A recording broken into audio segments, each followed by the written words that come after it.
மைக்ரோவேவ்ல வைக்கிற சாப்பாடு ஆபத்தானதா? அது இல்லைன்றதுக்கான 4 சயின்டிபிக் காரணம் நான் சொல்றேன். நம்பர் 1, எல்லா ரேடியேஷனும் ஆபத்தானது கிடையாது. மைக்ரோவேவ் அப்படின்றது ஒரு விதமான electro magnetic radiation.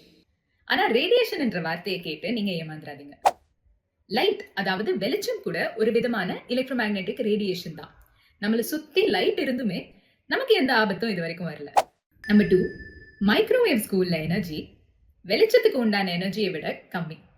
Electro magnetic field எங்க இருந்து உருவாகுதுன்னா, சார்ஜ் உள்ள ஒரு பொருள் ரொம்ப வேகமா ஊஞ்சல் ஆடும்போது அது எலக்ட்ரிக்கல் மேக்னெட்டிக் ஃபீல்ட்ஸை எல்லா பக்கமும் ஷூட் பண்ணும் வேவ்ஸா.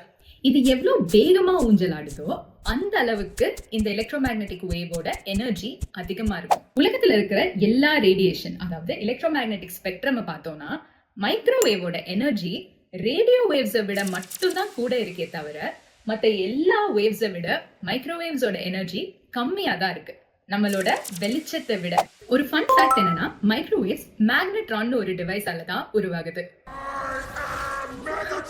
மேக்னெட்ரான்.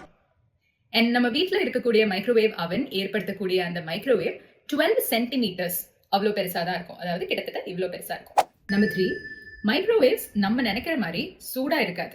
நம்ம சாப்பாடெல்லாம் இவ்வளோ சூடாக்குதுன்னு தானே நம்ம மைக்ரோவேவ்ஸை நினைச்சு பயப்படுறோம். ஆனா இந்த மைக்ரோவேவ்ஸ் கிட்ட தனக்கிட்டேயே ஒரு சூடு இல்லை, அது அந்த சூடை தூக்கிட்டு வரல. அது என்ன பண்ணும்னா, சாப்பாட்டுல இருக்கிற தண்ணி வாட்டர் மாலிக்யூல்ஸை சூடு ஏற்படுத்த வைக்கும்.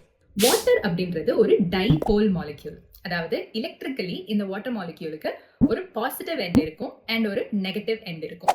மைக்ரோவேவ் அப்படிங்கிறது ஒரு எலக்ட்ரோ மேக்னெட்டிக் ரேடியேஷன்.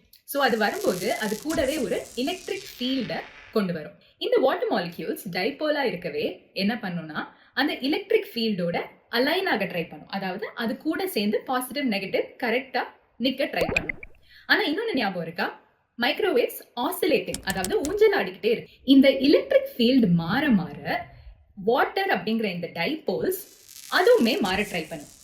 இது எந்த அளவுக்கு வேகமா நடக்கும்னா, இந்த வாட்டர் மாலிக்யூல்ஸ் தான் ஒண்ணு மேல ஒண்ணு ஏறி ரொம்ப அவசரமா அந்த எலக்ட்ரிக் ஃபீல்டோட மேட்ச் ஆகிறதுக்கு ட்ரை பண்ணிட்டே இருக்கும்.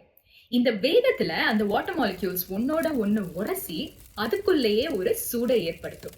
இதுதான் நம்ம சாப்பாட்டை சூடாக்குது. நம்பர் 4, மைக்ரோவேவ்ஸ் ஒரு நான் அயனைசிங் ரேடியேஷன்.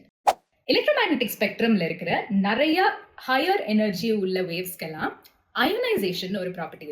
அந்த ரேடியேஷன்லாம் எவ்வளவு ஸ்ட்ராங்கா இருக்குன்னா, அது ஒரு பொருளோட ஆட்டம்ல இருந்து எலக்ட்ரானையே தூக்கக்கூடிய அளவுக்கு அதுகிட்ட சக்தி இருக்கு. அப்படி ஆச்சுன்னா அதோட விளைவுகள் ரொம்ப ஆபத்தா இருக்கும். ஏன்னா ஜெனட்டிக் லெவல்லையே அதால மாற்றங்களை ஏற்படுத்த முடியும். ஆனா மைக்ரோவேவ்ஸ்க்கு எந்த அளவுக்கு கம்மியான எனர்ஜி இருக்குன்னா, அதால ஒரு பொருளை அயனைஸ்லாம் பண்ண முடியாது. அதனால நம்ம பயப்பட தேவையில்லை. இப்ப நீங்களே சொல்லுங்க, மைக்ரோவேவ் பண்ண சாப்பாடு ஆபத்தானதுன்னு நீங்க இன்னும் நினைக்கிறீங்களா? அப்படி நினைச்சீங்கன்னா கமெண்ட்ஸ்ல சொல்லுங்க. ஏன்னா கத்துக்க வேண்டியது இன்னும் நிறையவே இருக்கு. இந்த வீடியோ நீங்க என்ஜாய் பண்ணிருப்பீங்கன்னு நினைக்கிறேன். நான் இப்ப போய் என்னோட காஃபியை என்ஜாய் பண்ண போறேன். பாய்.